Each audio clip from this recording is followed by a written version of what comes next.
Olá e sejam bem-vindos a mais um CLC. Olá, Rafael. Verdade, sexta temporada e é estranho não estar a ouvir. Por acaso, hoje, enquanto estava aqui em teste, estava a pensar exatamente a mesma coisa. Foram muitos anos, eu não sei, no início gravámos no quarto.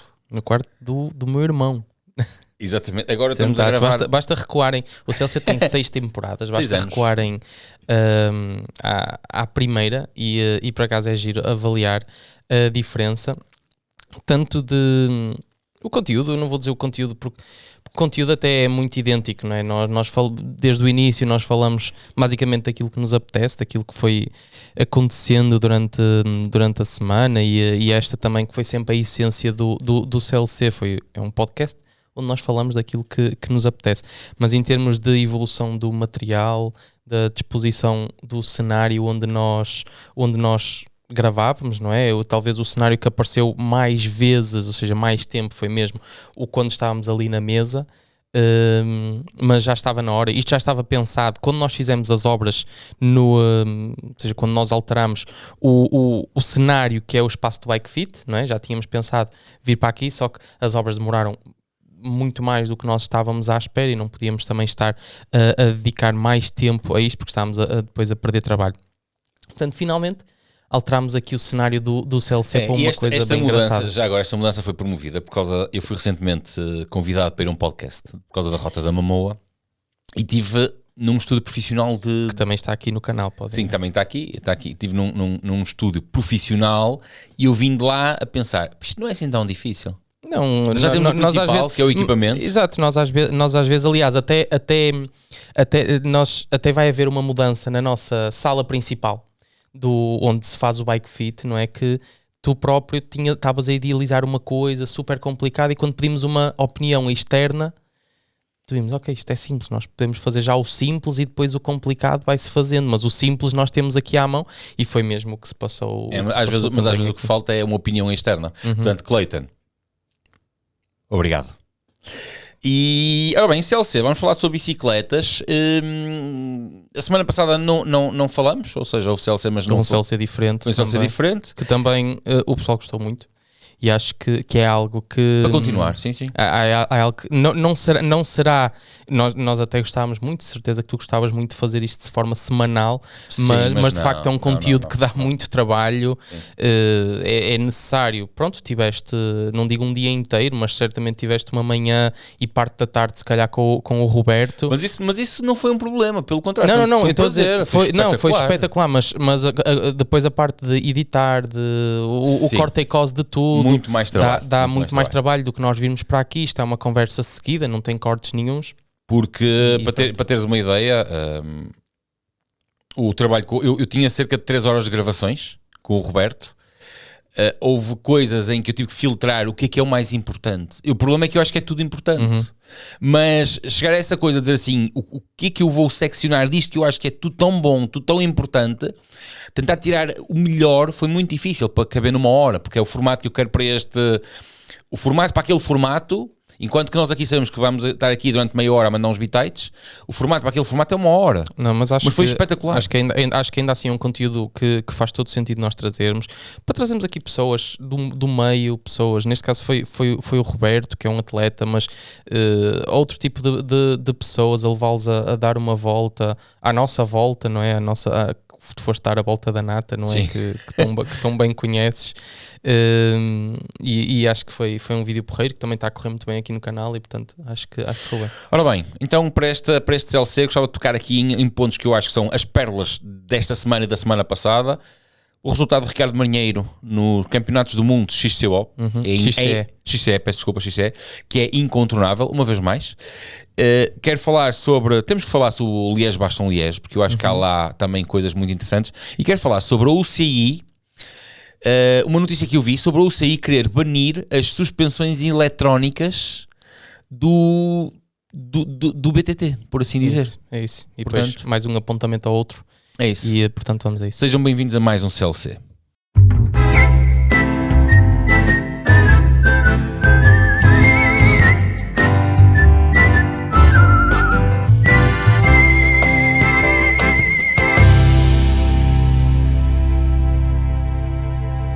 Ora, Ora, cá estamos nós então novamente. Sabes, Rafael, sabes quem é que não desarma? É verdade. Nós mudámos aqui o cenário, mas as bancadas continuam no mesmo sítio. No mesmo sítio, tudo tal e qual. É impressionante. Ora bem, continuando então pelo CLC. Pronto, Rafael, Ricardo Marinheiro faz Antes de irmos só assim umas notas mais rápidas, aquelas notas de rodapé, só para passarem também rápido. Não sei se viste, João Almeida não vai ao Giro de Itália. Não, ainda não vi. Não vai ao Mas Giro tu de viste, Itália. pelos vistos. Vi, foi uma notícia que saiu hoje mesmo. A recuperação dele não está a correr assim tão bem quanto isso, portanto a equipa decidiu que ele não vai ao Giro de Itália. Põe-se a questão se ele irá ao Tour e em princípio irá à volta à Espanha, mas pronto, não irá ao Giro de Itália. Isto é a primeira nota. Mas sabes que ontem participaste numa conversa onde se conversou sobre ciclismo e falou-se precisamente, perguntaram onde é que anda o João Almeida, e eu disse, das notícias que vieram a público, que ele próprio disse que a condição física dele não estava pelo melhor. Estão a apontar para o Giro e eu disse, eu não me acredito que ele se apresente muito bem no Giro. Não, de facto não está claramente não está nas melhores condições. Acho que é uma atitude corajosa e sensata dele dar um passo atrás. Ele que este ano tudo apontaria, ou seja, com a época que ele fez o ano passado, ele este ano ia assumir o Giro. Fez uma grande volta à Espanha o ano passado, este ano ele ia assumir o Giro, tudo apontava para que fosse de facto o ano dele de ganhar uma grande volta, mas pelo menos não será o Giro. Não sei que responsabilidades lhe darão numa volta à Espanha, por exemplo, mas esperemos para ver. E se isto algum dia puder chegar ao João, um grande abraço para ele e que o resto da época corra tudo pelo melhor. Sim, a torcida continua cá, forte. E agora então voltando ao BTT, não é? Prontos. Ricardo Marinheiro continua a ser o único atleta português que nos traz medalhas. É verdade. dos europeus, dos campeonatos do mundo. E que medalha agridoce que ele trouxe para casa, não é? E sim, aquilo que... Eu por acaso procurei alguns vídeos a ver se via alguma situação. Para quem não sabe, então, Ricardo Marinheiro fez terceiro lugar no campeonato do mundo de Cross Country Eliminator, okay? Que é conhecido por XCE. Acontece é que ele, na final, termina com a roda traseira partida. Exatamente. Eu estive a ver, eu vi a semifinal, em que ele vence a semifinal dele, e ele é de facto um atleta que, a maneira dele correr, quando eu vi que ele e o Zé Manuel Borges tinham sido selecionados para ir para esta modalidade, eu pensei... Zé Manuel Borges, que partiu o braço direito. Exatamente. Zé Manuel Borges, que é atualmente ou seja, ele é um monstro do enduro, não é? Um monstro do enduro, e tem tido uma presença também muito forte no ciclismo de estrada. E eu questionava-me se isto era o estilo de modalidade mais indicada para este atleta, para o Zé Manuel Borges. É um atleta de facto que é muito explosivo, é muito forte, mas eu questionava-me se a especificidade técnica desta vertente, que não tem expressão aqui em Portugal, faz-se uma vez por ano nos campeonatos nacionais, questionava-me se isto seria, se eles iam ser competitivos lá no meio dos atletas que fazem carreira disto. O Ricardo já tinha uma opinião diferente, porque o Ricardo sempre foi conhecido aqui em Portugal por ser um atleta extremamente forte no esforço curto. Aliás, eu lembro-me há uns anos atrás que o Ricardo, a primeira volta era sempre do Ricardo. Sempre do Ricardo. Era um atleta extremamente forte no esforço, naquele esforço instantâneo, naquele esforço de curta duração. Eu lembro de ver XCOs, eu lembro perfeitamente de um que foi decidido em Guimarães, pista de Souto de Santa Maria, que foi uma prova muito interessante até, porque andou as voltas todas, foi Ricardo, David Rosa e Mário Costa, e eu disse, se isto chegar à última volta assim, isto é do Marinheiro. Sim, um atleta que no sprint muito ele forte. sempre mostrou-se... Muito forte, mas ainda assim eu questionava-me como é que eles iam safar com atletas que fazem carreira daquilo, não é? Sim, porque nós cá não temos a expressão. Porque o circuito é totalmente diferente, era um circuito urbano, não é? Às curvas e curvinhas, com obstáculos artificiais. Aliás, na semifinal em que o Ricardo ganha, ele tem ali uma disputa de posição com um atleta numa lomba grande, artificial, que eles lá construíram, que num toque de ombros, rodas e não sei o quê, o atleta que disputa a posição com ele cai e não termina a prova. Portanto, é ali muito corpo a corpo, muito toque, muito rápido, muito intenso, e eu questionava muito. A verdade é que, pronto, para a infelicidade do Zé Manuel Borges, ele cai logo numa das primeiras provas, não sei se foi logo mesmo a primeira que ele faz, fratura o braço e pronto, foi logo uma infelicidade, mas as melhoras para o Zé Manuel, espero que esteja a recuperar bem. O Ricardo foi avançando, até que chega à final numa posição, e o que eu até vejo até bastante confortável, para a semifinal que ele faz, eu acho que ele até chega à final bastante confortável, e a corrida que ele faz na final, eu pelo menos estava a ver como uma final confortável. Para ganhar não saberemos, porque no sprint obviamente que ganha o mais forte, mas o sprint acaba sempre por ser ali um bocadinho um totoloto, não é? Quem se sprinta melhor, quem se posiciona melhor, há ali muitas condicionantes que muitas das vezes não é propriamente o mais forte que ganha, mas eu vi ali uma final onde ele se estava a posicionar, a resguardar, escolher muito bem linhas, e depois lá numa zona de escadas ele parte a roda traseira e pronto, o atleta que estava atrás dele em quarto lugar também já não estava na discussão da prova, ainda permite que ele termine em terceiro lugar, mas vejo isto como uma medalha agridoce, porque acho que ele em condições onde não tivesse aquela infelicidade, ele sem dúvida alguma que discutiria a vitória da corrida e sairia lá com uma camisola de campeão do mundo. É que ficamos com um contentamento muito descontente. Acho que é pelo menos motivo dele para o ano se deslocar outra vez, não sei onde serão os campeonatos do mundo, mas dele se deslocar outra vez e tentar uma vez mais, porque esta prova, pelo que ele disse depois no post de Instagram, esta prova surpresa, que ele não estava a contar ir, acho que foi uma surpresa muito, muito, muito boa, e que lhe deu aqui talvez um foco para o próximo ano de tentar trazer mais uma medalha para Portugal. Ele que, quando era júnior, foi vice-campeão do mundo de XCO. E ao lado de como é que foi o Kerschbaumer, exatamente. Sim, que já abandonou. Que foi atleta, chegou a ser atleta da Specialized. Gerhard Kerschbaumer. Chegou a ser atleta da Specialized, depois foi para as maratonas e agora já não está no ativo. O Ricardo ainda está, obviamente. Aliás, este fim de semana, Ricardo ganhou a Taça Portugal aqui muito pertinho de nós em Lousada, portanto ainda está a usufruir dessa boa forma onde se encontra e vamos ver. Vamos ver o resto do ano. O Ricardo é sem dúvida nenhuma um dos melhores atletas que temos a nível nacional. Já o mostrou antes, continua a mostrá-lo agora e acho que este ano, para o Campeonato Nacional de XCO, nós que não temos estado tão por dentro, ou seja, não temos visto as corridas. Sim, porque uma coisa, e eu passo a vida a dizer isto, uma coisa é ver os pódios, outra coisa é ver a corrida, isso são coisas completamente diferentes. Claro. Não é? Porque o pódio, muitas das vezes, e aqui, o pódio muitas das vezes não diz o que é que aconteceu. Ou seja, não diz o valor das pessoas, é isso que eu quero dizer. Porque numa modalidade como o ciclismo, em particular agora como o BTT, furos, avarias, faz parte. Tanta coisa acontece. Ainda estava a sair de casa e estava a ver o post que o Gonçalo Amado pôs. Ele que diz que teve um furo no final que o obrigou a parar 2 vezes e, portanto, na corrida muitas vezes não ganha o mais forte. Isto não tem nada a ver com o Ricardo, nem com corrida nenhuma. Estou só a dizer como é que as coisas acontecem. Muitas vezes não é o mais forte que ganha, é aquele que não é o mais forte fisicamente, é aquele que soube poupar melhor o material, é aquele que foi mais paciente. Às vezes há muitas situações. Há muitas situações que depois mudam o desfecho de uma corrida. Ainda assim, o caso do Ricardo foi precisamente esse. O que ganhou, penso que foi um francês.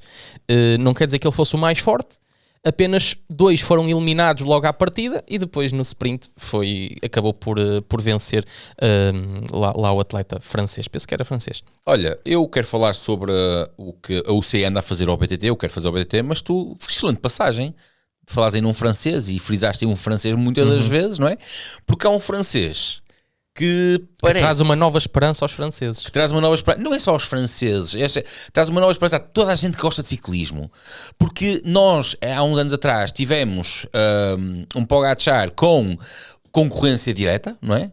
Estou a falar do esqueci-me agora o nome dele. Vingegaard. Do Jonas Vingegaard, só que atualmente ele anda muito solto, a mostrar o talento dele a torto e a direito.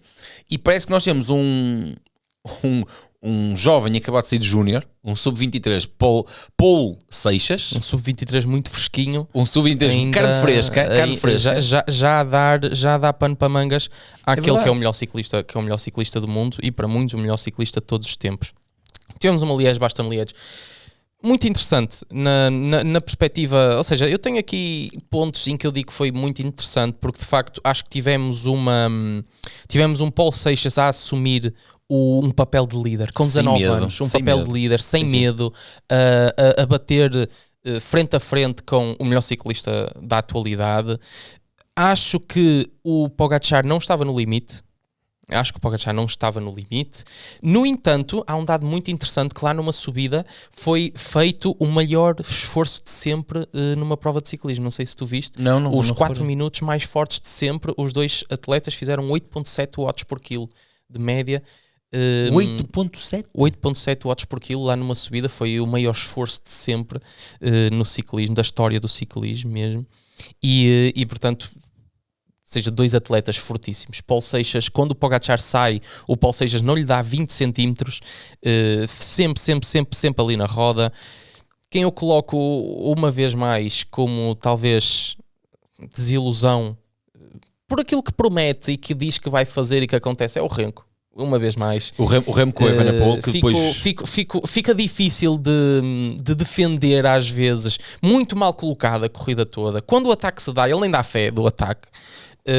Portanto, não sei honestamente o que esperar do ano dele. Ainda assim, ele faz terceiro lugar, faz um sprint abismal, mas caramba, é um atleta que deixa ali água na boca para mais e que tu esperas um bocadinho mais e que ficou ali no grupo. Pronto, faz terceiro lugar, medalha de bronze totalmente merecida, um sprint fortíssimo que ele faz ali no meio daquele grupo. No entanto, terceiro lugar. Acho que ele conseguiria um bocadinho mais. Ele fez comentários a dizer que viu o ataque e que não respondeu porque ele sabia que não tinha capacidade de responder. Isto é o comentário que ele faz. Outra situação é efetivamente o facto de nós não podemos... Eu percebo que no ciclismo, em 100 atletas, só vai ganhar um. E nós, neste momento, temos um Pogačar que tem mostrado que é um colosso. O que é estranho é nós vemos um miúdo de 19 anos a conseguir ir responder e mesmo assim, a determinada altura, foi deixado para trás. Foi deixado para trás há quase um minuto. E outra coisa também muito interessante, porque é ver porque uma coisa boa das redes sociais, as pessoas falam muito nas coisas más das redes sociais, mas também tem coisas boas, é nós podermos ver logo rápido os comentários dos atletas que participaram naquilo, sem filtros, ou seja, através das páginas deles ou das equipas e tudo mais. E ver o Paulo Seixas a dizer que sempre que tentou acompanhá-lo, viu tudo desfocado. E chegou a uma altura em que ele não aguentou mais, porque ele já não havia mais nada. É uma intensidade muito, muito alta. Eu acho que o Pogačar não ia no máximo. Pelo menos a expressão facial dele, ou ele escondeu muito bem, ou então não pareceu que ele fosse no máximo. Por exemplo, num Roubaix tu viste um Pogačar a levar porradinha da boa e viste-o ali com uma máscara de sofrimento bem clara e destacada. Agora não vimos tanto isso, portanto também não sei, pode ter sido apenas ele não estava a fazer cara feia, nem todos precisamos fazer cara feia a máscara de esforço treina-se, a máscara de esforço treina-se. Mas a verdade é que temos que tirar o chapéu a Paulo Seixas. Não sei se a equipa lhe dará a responsabilidade de assumir a liderança numa volta à França. Acho que ainda é cedo. Acho que ainda está aí meio não sei, porque ele deu uma nova esperança aos franceses Mas agora repara uma coisa, fala-se já quase como garantido numa transferência do Paulo Seixas para outra equipa. Não é garantido, atenção. Tem-se falado cada vez mais. Mas acho que a Decathlon não vai permitir que isso aconteça. Aquela que é dada, porque isto é uma questão que eu tenho nada a pensar, aquela que é dada como a equipa com maior probabilidade de ficar com ele é precisamente a Emirates. E eu acho que um Paulo Seixas, com o talento que tem estado a demonstrar, ir para uma Emirates, eu acho que é um tiro no pé. Ele vai ser o quê? Aguadeiro do Pogačar? O Pogačar já disse que não vai correr durante muito mais tempo. Sim, mas muito mais tempo num atleta daquele, ele quer ganhar já agora. Mas não saberemos. Ou seja, o Paulo Seixas tem ADN de campeão, tem ADN de vencedor. Aqui o que pode ter influência depois é números no final do mês, não é? Porque aqui é legítimo. É legítimo eles olharem para essas coisas. A Emirates é de facto uma equipa que todos os anos é apresentado um orçamento que, na minha opinião, é um orçamento fictício, porque aquilo, na minha opinião, é algo sem fundo. Aquilo é um bolso sem fundo. pode ser só uma questão de números no final e não podemos julgar de maneira alguma, porque eu acho que ele, a nível de capacidade, ele a nível de saber que consegue ganhar, ele sabe que não precisa de mudar de equipa para andar mais ou para ganhar mais. Eu acho que ele sabe que vai ganhar muita coisa na carreira dele. Se souber levar a carreira dele, eu acho que ele sabe que vai ganhar muita coisa. Depois, no final, acho que é tudo uma questão de lhe apresentarem os números certos. Para quem viu os quilómetros que foram transmitidos do Liège-Bastogne-Liège, nós vimos que a equipa teve sempre a trabalhar ali bem para ele. Aliás, houve uma coisa mesmo muito interessante, que nós víamos a Emirates a liderar aquilo, víamos depois o Remco e depois a equipa, a Decathlon, não é? Depois ali atrás ia trocando um bocadinho, embora foi sempre a Emirates ali a tentar liderar aquilo, a tentar puxar, partir o grupo todo e por aí fora. Lá está, depois é como tu dizes, quando se dá efetivamente o ataque, o Remco já não estava tão bem posicionado, mas ele disse que viu a fuga, só que não respondeu porque não tinha pernas. Mas pronto, a questão do Remco é aquela coisa de esperas sempre um bocadinho mais e ficas sempre à espera de, ok, então este atleta, que tipo de atleta é? Ele encaixa-se bem onde, não é? É nas corridas onde os outros não estão? Pois, não consigo compreender bem. Eu acho que ele está no limite dele e nós temos atletas para os quais ele não tem capacidade de responder. Eu não consigo compreender bem que tipo de percurso é o dele, não é? Ele, afinal, encaixa-se bem em que tipo de terreno? É que ele andou a dizer não, ele andou a fazer a ideia de que ele é um candidato às grandes voltas. Pois, e este ano ele tem essa responsabilidade, porque a Red Bull investiu muito dinheiro, muito dinheiro para o ter. E encostou outros. E desengane-se quem pensa que a transferência do Renko envolveu só o Renko, porque o Renko levou a maior parte do staff todo com ele. Isto também é sabido. E pronto, agora o Renko que assinou um contrato vitalício com a Specialized, não sei se tu viste estou a par. A Specialized que vai deixar a Soudal. Sim. Que vai deixar a equipa da Soudal. Portanto, um movimento muito grande no ciclismo que vai acontecer agora, não é? O Renko assina contrato vitalício com a Specialized deixa uma equipa com que já estava há muitos anos. Muitos anos mesmo.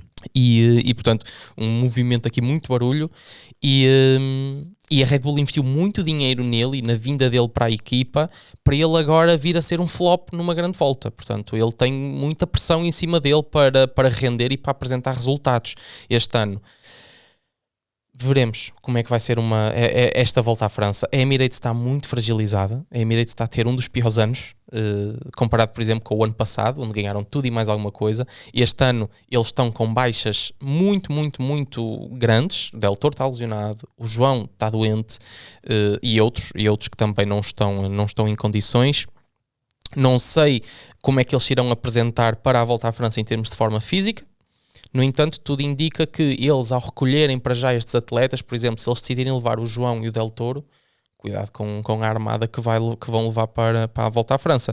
Por outro lado, o Vingegaard veio dizer novamente, um ano mais, que este é o ano dele. Em declarações que ele fez, ele veio dizer que este é de facto o ano em que ele vai ganhar a volta à França. Eu vejo isso de outra forma. Ele tem que dizer isso. É como no boxe. Aqueles combates, não é combate, como é que se chama? Sim, os face-offs e é por aí fora. Ele tem que dizer isso. É possível, mas pronto, vamos ver. É para pôr as pessoas em cima dele, é uma forma de dizer, atenção, eu ainda estou aqui, calma, porque eu já ganhei 2 voltas à França, eu ainda estou aqui. É um bocadinho isso, eu acho que eu vejo dessa forma. Vamos ver o que vai acontecer daqui para a frente. Fazendo só aqui a abordagem ainda de estrada, mas não de ciclismo, porque isto é um momento histórico para o desporto e para quem gosta de desporto. Foi batido o recorde da maratona. Por 3 indivíduos. O primeiro, segundo e terceiro batem o recorde da maratona que estava pré-definido, ou seja, o mesmo que faz terceiro lugar, faz 2 horas e alguns segundos, bateu o recorde anterior. O segundo lugar fez melhor e o primeiro lugar faz 1 hora e 59 e já se correu uma maratona, segundos, 42 km e 200 metros, é isso? Abaixo das 2 horas. É impressionante. Se tu fores ver os splits dele, é impressionante o ritmo que ele corre. Impressionante. Uma coisa mesmo extraordinária. Olha, extraordinário também, já agora deixo ficar aqui, antes de passarmos ao assunto da UCI e do BTT, é que a volta a Portugal parece que vai passar na Eurosport. É verdade, um salto muito importante que... Eu tenho que fazer agora, deixa-me só fazer aqui um meia-culpa. E eu que sempre desacreditei o caminho que isto estava a seguir, eu tenho que fazer um meia-culpa. Não, é verdade, é verdade. E eu acho que isto pode começar a ser uma luz ao fundo do túnel para o ciclismo português. Nós de facto nós falamos dos temas fraturantes que têm que ser falados, mas também falamos quando tem que se falar bem. E portanto, os parabéns ao Presidente Cândido Barbosa, que de facto está a levar, ou pelo menos nós acreditamos que começa a surgir talvez uma luzinha muito pequenina ao fundo de um túnel que estava escuro como o breu, mas já se vê uma luzinha pequenina ao fundo. A Volta a Portugal vai ter então transmissão na Eurosport de Portugal, estão aqui a negociar para também ter transmissão a nível internacional, isso não sei como é que está, e também estava a ser negociada a vinda de equipas como a Emirates. Obviamente que eu penso que será a equipa de desenvolvimento, no entanto, que venham muitas equipas de desenvolvimento cá a Portugal, porque era muito, muito importante. Eu continuo a dizer que a Volta a Portugal, como ela está, ou seja, eu na minha opinião, eu mudaria radicalmente a Volta a Portugal, mas como ela está, ela tem uma posição estratégica naquilo que é a preparação, por exemplo, para uma volta à Espanha, e eu acho que, apesar de tudo, é uma volta que pode ser interessante para as equipas trazerem atletas para fazer rodagem. Está a bom tempo em Portugal, aliás é verão em Portugal, é ali uma boa preparação para a volta à Espanha, para os atletas que não fazem a volta à França, e portanto podia-se aproveitar um bocadinho mais isso. Eu continuo a dizer que eu acho que 11 dias é muita coisa para uma volta que honestamente... Repara, eu não concordo com isso da preparação para a volta à Espanha, porque eu sempre ouvi pessoal que está dentro do ciclismo de estrada a dizerem que é muito em cima e que não dá. Aliás, é o facto de estar tão em cima que não é uma boa preparação. Mas pronto, é assim, se tu tens corridas como a Volta à República Checa, por exemplo, sim, que tem transmissão na Eurosport, que tem equipas World Tour a irem lá, não é porque a República Checa é bonita, de certeza absoluta, mas olha, não é? Disseram que é muito bonito. Mas pronto, ou seja, eu acho que a Volta a Portugal podia ter um bocadinho mais. Eu, na minha opinião, eu não sei com que facilidade seria mudar isto, ou se haveria interesse em mudar isto, mas eu acho que 11 dias é muita coisa para este tipo de volta. Acho que, por exemplo, numa prova de 5 dias conseguia-se extrair muito mais sumo daquilo que seria uma volta a Portugal e conseguia-se fazer etapas muito mais interessantes, etapas espetaculares, mas 7 dias já metes um dia de descanso. 7 dias e já não faz sentido. E noutra altura do calendário. 7 dias já metes um dia de descanso e já não faz sentido. Ok, pronto, era começar, por exemplo, a um sábado e terminar no domingo seguinte, com um dia de descanso no meio na quarta-feira. Uma coisa mais curta, folga para os empregados. Acho que faria todo sentido e conseguia-se reunir as etapas mais espetaculares, mais míticas que nós temos em Portugal e fazer uma coisa bastante interessante, porque a verdade é uma, e não desmerecendo nenhuma terra nem região, não é? Mas, por exemplo, etapas de 200 km a passar no Alentejo, não são apelativas, não são apelativas, não são porreiras de se ver, não é? O pessoal quer é espetáculo, o pessoal quer etapas, podem até, não precisam ter grande acumulado, mas... O Alentejo já tem uma volta só, a volta ao Alentejo. Uma volta ao Alentejo, sim. Não é? E é porreira, ou seja, mesmo a nível World Tour, aquilo, aliás, tiveste a Emirates cá. Sim. Olha, estávamos a falar em folgas. Sabes quem é que não tira folgas? Quem? O pessoal da UCI. Sim. Quando é para arranjar merdas, eles não tiram folgas. E eu vi uma notícia num site fidedigno, atenção, que a UCI estava a proibir as suspensões eletrónicas. No Enduro. E no Downhill. E que se preparava para fazer exatamente a mesma coisa no XCO. Mas olha, também te digo já que eu não sabia que se utilizava isso no Downhill. Sabia que se utilizava suspensões eletrónicas no Downhill. Mas aquilo que é, quais são os argumentos? E é aqui que eu digo, então, peraí, alto e para o baile. Podia ser tudo, menos o argumento com que eles arranjam. É que, segundo eles, o argumento é por causa do orçamento das equipas. Exatamente. Nem é tanto sobre a proibição.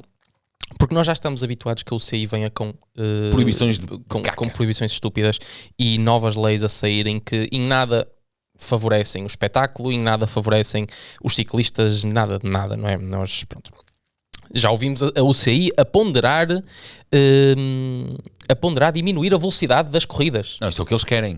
Portanto, eles só não sabem como. Talvez começar a meter lombas. Pronto, vamos lá ver como é que as coisas estão a ser pensadas. Nem é tanto sobre a proibição das suspensões eletrónicas, mas sim sobre o argumento que é dado, que é um dos argumentos mais absurdos que já se ouviu, não é? Numa altura em que as marcas estão a tentar cada vez apostar mais no desenvolvimento tecnológico, a aparecer novas coisas, a desenvolver novas tecnologias para trazer uma inovação extra ao desporto, a UCI vem dizer que não dá porque nem todas as equipas têm chin-chin para poder pagar isso, porque algumas equipas são pobrezinhas e não podem.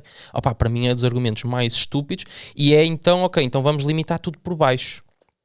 Eu acho que existe, agora nós temos aqui uma outra teoria, que é, porque se formos a ver, quanto é que custa um fly attendant para pôr numa suspensão? Ou seja, se compraste só o sistema eletrónico, acho que aquilo ronda aos 300 euros ou 400 euros, ok? Se tu fores comprar a suspensão traseira, acho que já vai para os 1000 euros. É assim qualquer coisa. Eu não fui pesquisar, mas vocês que estão atentos aí aos preços, digam-me. Mas foi um amigo nosso até que montou, que a bicicleta não vinha com isso e montou, e que nos falou sensivelmente nos preços. Portanto, se uma equipa, eu acho que uma equipa gasta bastante mais que isto noutras coisas, portanto, não é por aqui. Onde é que eu acho que realmente reside o busilis da questão?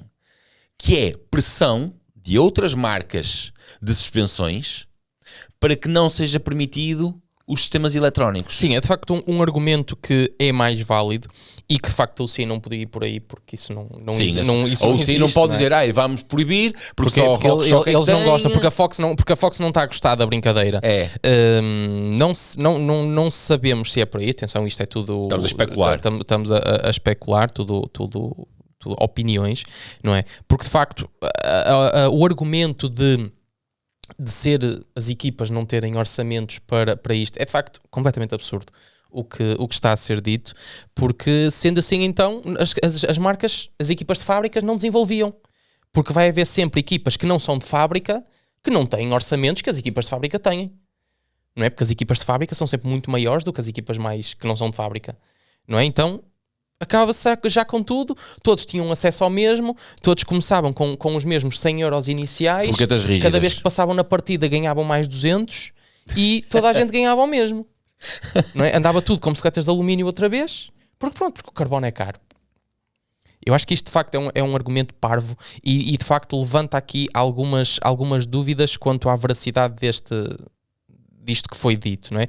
Acho que o que tu disseste faz todo sentido, ou seja, marcas como a Fox, como a Santur, como a Ollins e por aí fora. Exatamente, que têm ótimas suspensões, mas a verdade é que esta vinda das suspensões eletrónicas, eu uma vez mais digo, eu desconhecia esta utilização no downhill, porque eu julgo que no downhill eles querem um ajuste muito mais fino e por mais que exista eletrónica aqui envolvida, o ajuste fino vai ser sempre muito melhor do que qualquer eletrónica. Essa foi a ideia que nós construímos. Que eu penso. Isto sou eu que digo. Se tiver aí alguém entendido do downhill, por favor que comente, que deixe também a sua opinião sobre o tema, como é que vê isto e que desde já se diga que se eu estou a ter razão naquilo que eu estou a dizer, ou seja, aquilo que eu estou a dizer é, eu acho que o ajuste fino, o ajuste à mão que eles dão, eu acho que será sempre muito mais fino e muito mais preciso do que qualquer ajuste eletrónico que a suspensão leve. Isto é a minha opinião, num desporto que depende de um funcionamento de uma suspensão, não é? No XCO obviamente também se depende, mas não tanto. No XCO depende muito mais da capacidade física do atleta. Se o material às vezes não estiver até a acompanhar, pronto, nós já vimos atletas a ganharem às vezes com o material que não está nas melhores condições. Não, ainda o ano passado houve uma questão que eu achei fantástica, que foi, perante toda a tecnologia, no meio da lama, foi uma bicicleta com mudanças por cabo, sem eletrónica nenhuma a ganhar a prova. Exatamente. O ano passado, acho que foi o ano passado, foi. E isto acaba por dizer assim, não, a palavra final é do atleta. Mas, efetivamente, eu desconhecia a questão. Mas, de facto, no downhill existe muito mais avanço a nível de material, material do que algum dia existirá no XCO. Repara, eu acho que o desenvolvimento pela velocidade, o desenvolvimento eu acho que vem do downhill, francamente. Sim. A alteração que nós tivemos às geometrias das bicicletas, por exemplo, veio do downhill. Okay? Eu por acaso também, agora não tenho noção, mas em termos de idade, qual é que é mais antigo? O BTT, na perspectiva de XC ou o downhill? se tu quiseres ir à gênese do BTT, ou seja, como é que ele nasce, se tu pensares que foi um grupo de amigos na Califórnia, foi do downhill. Exatamente. Porque era um grupo de amigos do pessoal do Gary Fisher e tudo mais que se juntavam na Califórnia para ver quem é que descia lá aquelas coisas mais era a ideia que eu tinha. E, portanto, ou seja, isto para dizer o quê? O impulsionador do desenvolvimento tecnológico à volta de uma bicicleta de BTT foi o downhill, foi quem descia mais rápido e pronto. E se nós formos a ver também, por exemplo, a evolução de Nino Schurter, que foi quem moldou o XCO para aquilo que é hoje em dia, ele aparece como o atleta técnico, o atleta que ganha a descer. Ele é o primeiro atleta a atacar a descer. Até porque, pronto, ele teve uma infância muito no downhill, o irmão dele acho que ainda faz downhill, talvez mais agora por lazer, mas foi atleta downhill e portanto... Ele moldou o XCO para aquilo que é hoje e o desenvolvimento tecnológico vem todo do downhill. Esta proibição, pronto, o argumento é que é fraco. É isso. O argumento é que é fraco. O que fica entalado aqui na garganta é um argumento que não está de acordo com a realidade. O argumento é que é fraco. Não consigo bem entender aqui de onde é que vem essa ideia, nem consigo dar outra justificação que não pressão externa para que isto não se torne um bolo, porque assim no XCO a verdade é uma, tu não vês uma bicicleta, ou é rara a bicicleta que tu vês que não tenha as suspensões eletrónicas. Não, tens a Fox, ainda não tem qualquer... Sim, mas tu na RockShox está tudo com... E que equipas é que tu vês que usa Fox? Não sei. Eu sei te dizer uma que não usa, eu sei já te dizer uma que não usa, que é a Cannondale. Sim. A Cannondale não usa, de certeza absoluta. Mas depois... Obviamente que há equipas que não utilizam porque não têm essa possibilidade, porque usam outras marcas, mas a verdade é que são mais as marcas que utilizam do que as que não utilizam. Portanto, por isso, aquilo que está a acontecer no XCO, eu não sei até que ponto é que também não poderia acontecer no downhill e no enduro, sendo que no downhill e no enduro tu tens muito mais marcas de suspensões ativas. Olha, Rafael, foi um prazer estar aqui. Nós voltamos para a semana. É, neste sítio, que esta cadeirinha até está porreira, está aprovada. Grande abraço. Nós fomos.